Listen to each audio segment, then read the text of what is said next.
Hi, I'm Bob Mahoney, President of Belmont Savings Bank with another Mahoney Money Minute. This afternoon we're talking about loans, student loans. You've all read in the press the amazing amount of student debt that's been created over the last decade or so, and now tops $1 trillion. There's actually more student loan debt in America than there is credit card debt. And for some, it's a significant problem. For others, it's the only way they could have gotten through school, and it's a tremendous opportunity.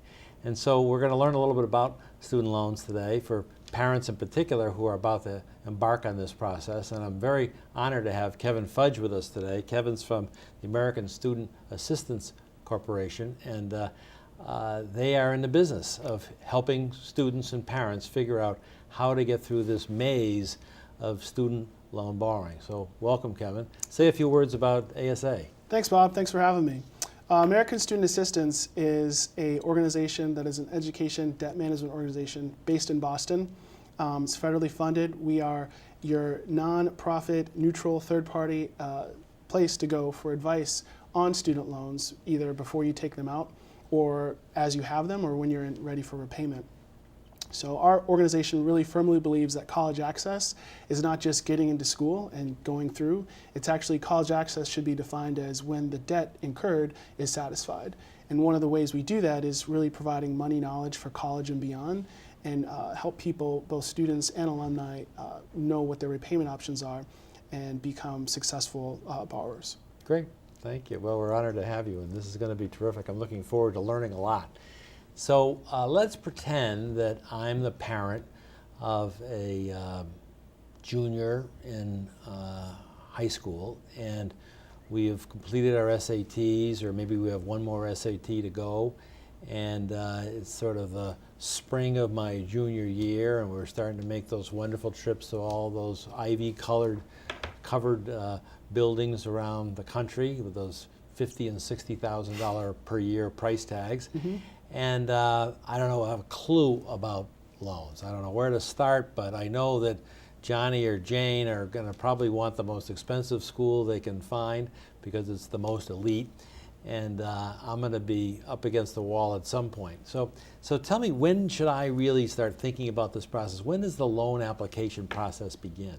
Sure. So the loan application process doesn't really begin until you complete the financial aid form called the FAFSA, which stands for the Free Application for Federal Student Aid. And the earliest that anybody can complete a FAFSA is in the January of that student's senior year.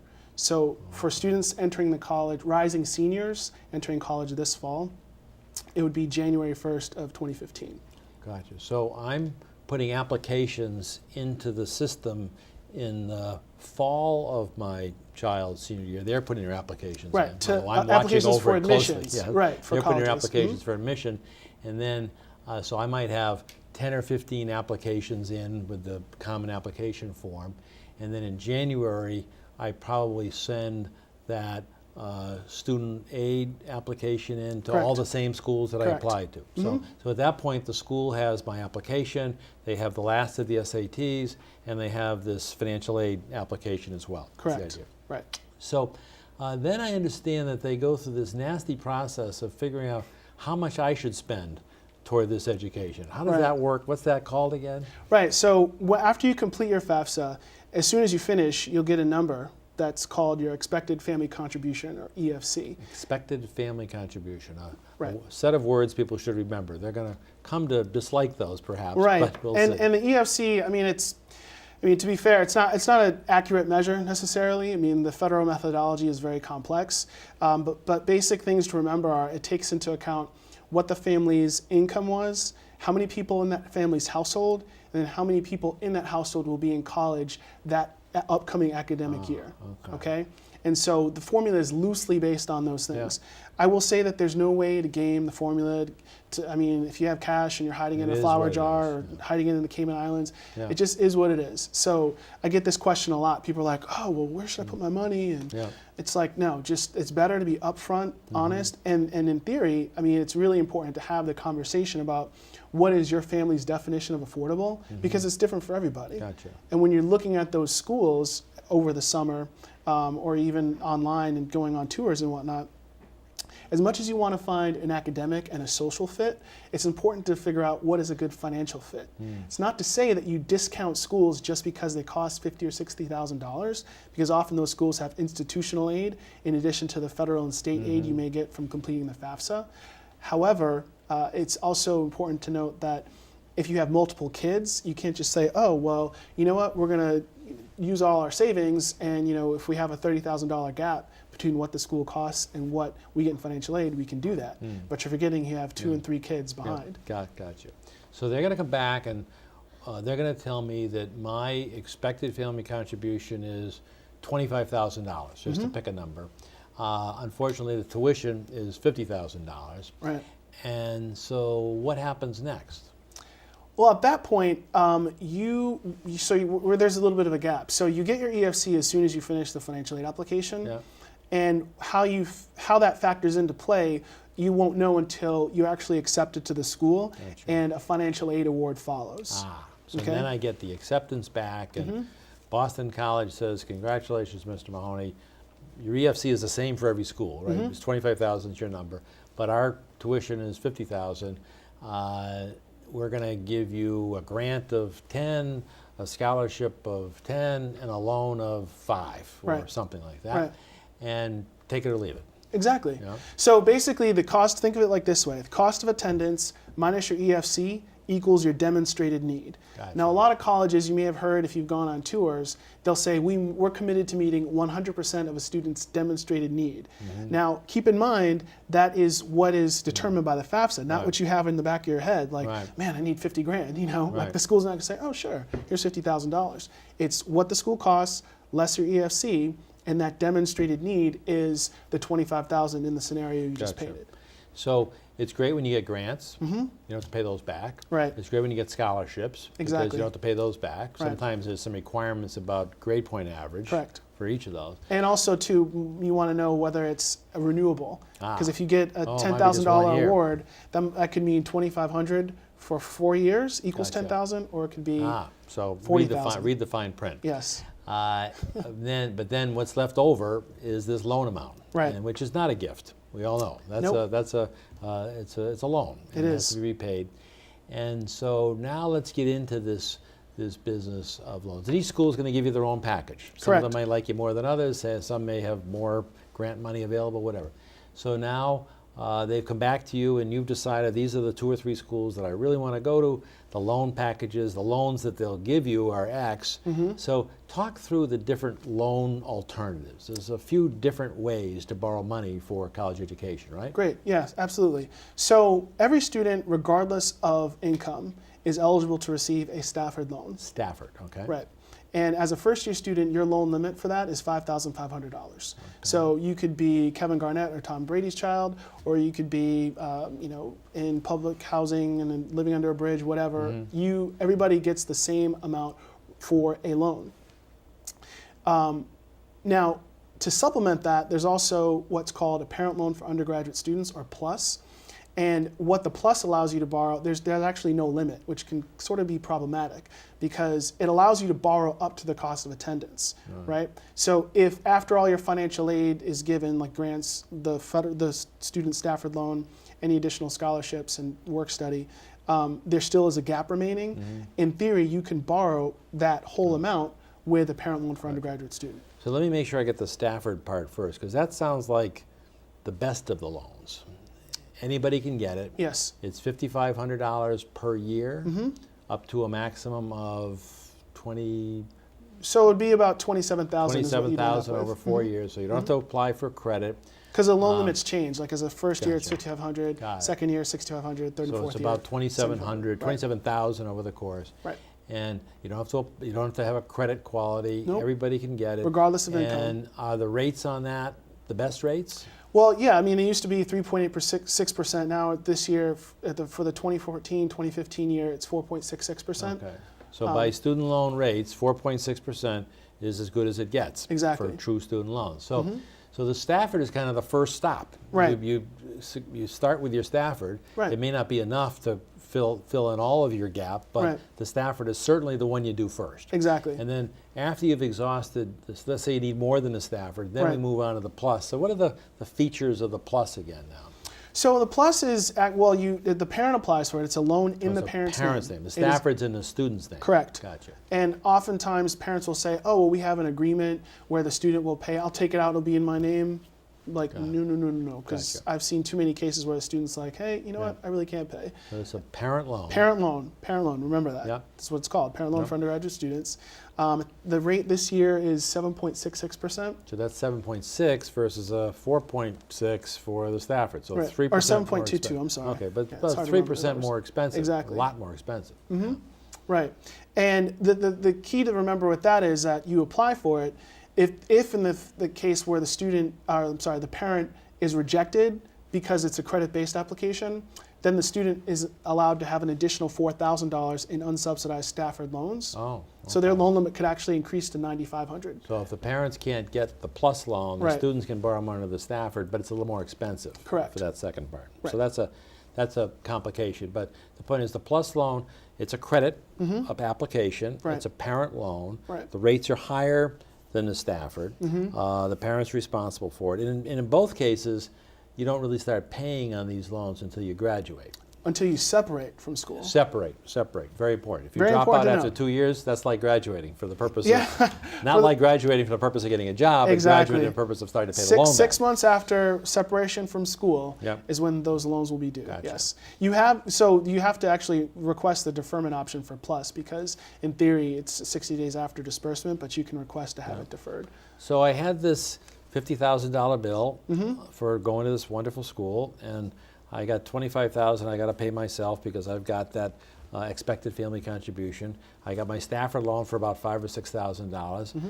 I went for the Plus loan for another $20,000, but I didn't get enough on it. Let's say I didn't qualify for it, so I'm still short. Right. What are my other choices? So what's interesting is that if you don't get a Plus loan, the chances of you getting a private loan, 'Cause that's the third that's the third possibility. option, Yeah. are not very good. So it's really a case of the Plus or the private. Exactly. And so we've talked about the Plus, which Right. is a federal government program. Right.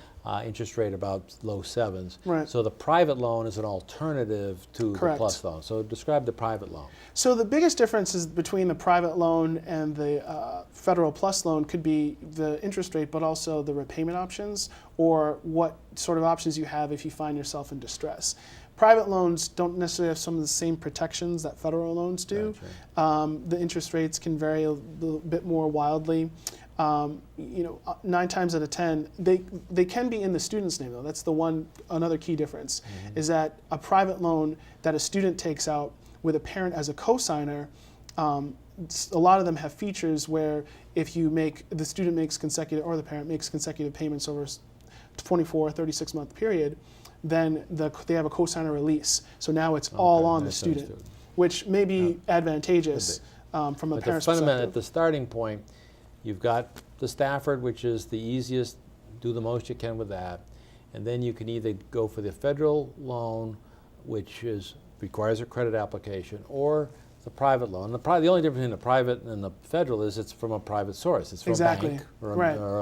a credit union. It's from some Exactly. financial organization. Right. And each of the terms are different. But Right. what are the rates on the private loans typically about the same as the federal? Or I mean, a they little make less? them competitive. They try to make them a little bit less to make Okay. them competitive. Yeah. Some school, I'm not going to name any names, but some Yeah. colleges will encourage families to borrow against their house, sort of use their house as an ATM. And I Yeah. mean, that's another difference between federal and private loans. I don't know that I would necessarily recommend that Right. because again, you have to think about what are the ways that you're investing in your child's future. So there's multiple ways to do that. But these private loans, typically the school that you applied to has a relationship with certain banks. Is that the way it works? They used to, but Okay. there was back in 2008. There was some improprieties by Yeah. some financial aid directors at some very Yeah. reputable schools for having relationships with banks, so Yeah. that schools have actually distanced themselves and say Oh. we don't have a. They bend over backwards to say we don't have a preferred I lender. see. They'll say here are your options, but we don't have So if I'm thinking about private loans, Mm-hmm. I've got to sort of wander around different banks in my neighborhood or whatever, could go online. Go online. They I mean, probably got it. MIFA, the Massachusetts Education Financial Authority, was a public or an organization actually started by the state back in 1982, and they're in the private loan market. So there's lots of. So you have to basically go online and right. look for the private loans. You might get a better deal, you may get a worse deal Right. than the federal loans, Right. but it's worth shopping for. And they could have different flexibilities, different Mm-hmm. features.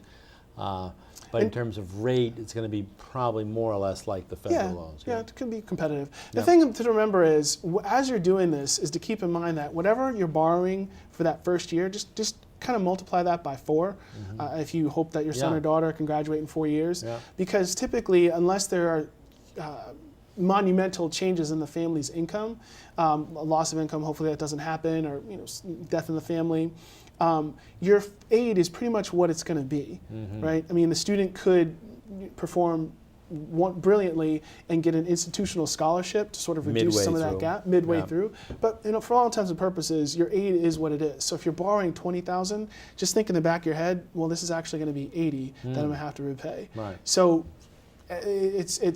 we try to stress the importance of understanding options, being a wise consumer. This is a consumer decision. This is Sure. a very important purchase Yeah. or investment, and just take those things in the back of your head each step of the way.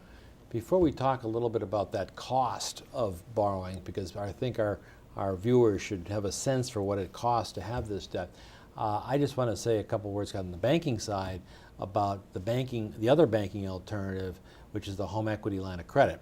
And the home equity line of credit has some pluses and has some minuses. The pluses are that you have a much lower interest rate. The interest rates on home equity lines are in the high 2s, low 3%. So they're much lower rates than either of the other choices, but they float. So they can go up, they can go down. Right. They've been very low for a long time. They could go up during the course of your college education. Right. The other disadvantage is it involves your home. As you pointed out, you pledge your house and you have a second mortgage on your house. So you need to have some equity in your house, and if you don't pay the loan, you could lose your house.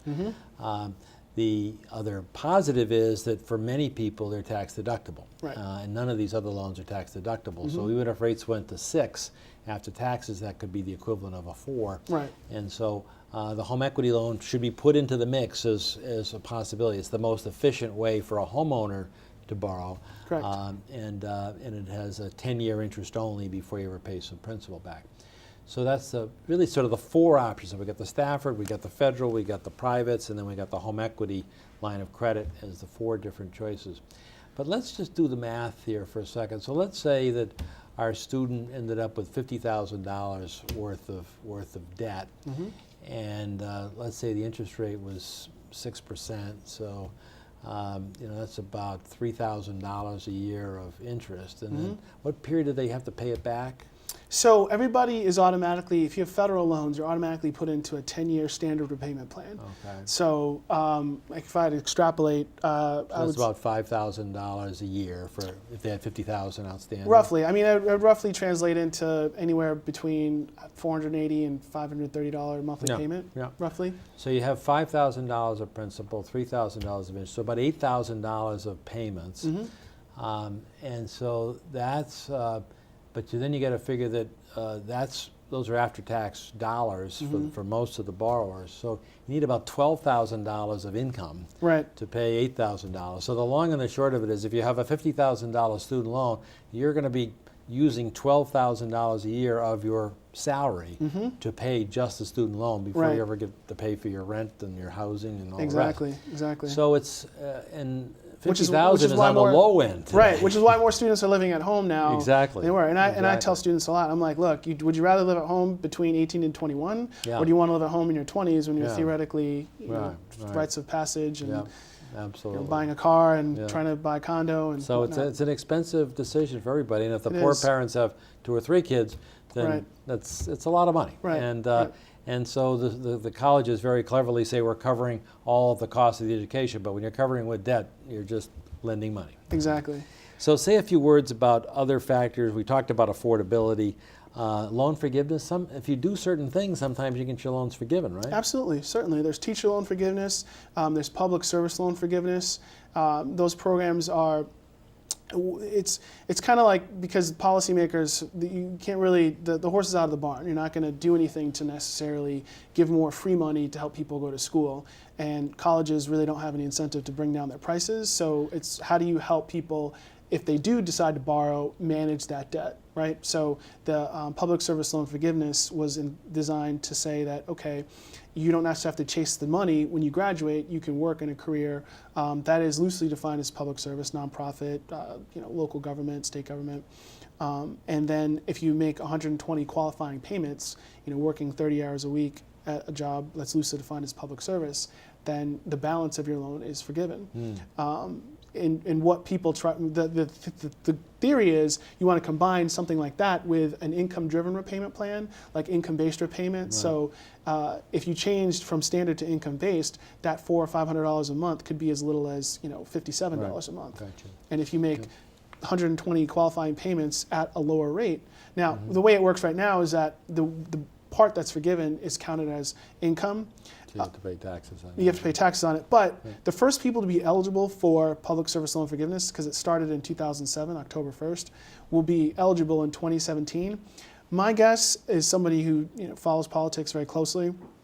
My guess is that there will be some sort of remedy, like in the 11th hour, like September 2017, to ameliorate that kind of, I guess, loophole. So the point is that depending on what you do after you graduate, there's some possibilities for having some forgiveness or some reduction of the debt, which is all good. But I think the point you sort of raised near the top is one of the most important ones. It's pretty fun to get excited about the big ticket private schools, and certainly they provide a wonderful education. But there's a wonderful education provided by a lot of schools. Tons of schools. That are a half or a third of the price. And the student loan is the biggest single financial decision that a student and a parent will make other than buying a house. Absolutely. And for the student, it's by far the biggest one. And two, you can get out of buying a house. Like if you buy a house and it doesn't work out, you can sell it. You can sell the house. Sell the house.